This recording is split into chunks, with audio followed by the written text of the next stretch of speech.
pemirsa, pada musim kemarau saat ini, masyarakat Kota Prabu Muli dihimbau untuk menghemat penggunaan air bersih, sehingga kebutuhan masyarakat dengan air bersih bisa tetap terpenuhi selama musim kemarau.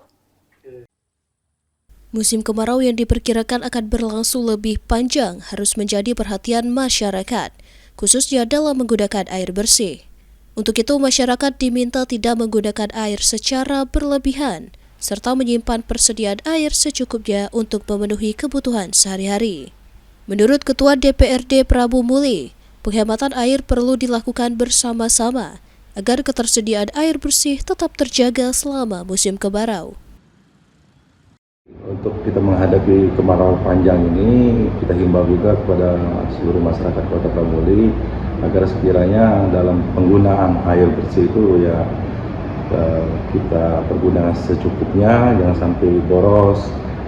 Karena mengingat El Nino ini mengakibatkan kemarau panjang ini diperkirakan sampai di bulan Oktober. Itu pergunakanlah air seefisien mungkin. Jangan sampai kita kekurangan air. Penggunaan air secara bijak diharapkan dapat membantu menjaga ketersediaan air, sehingga kebutuhan masyarakat tetap terpenuhi selama musim kemarau. Anggi Perkasa, PAL TV.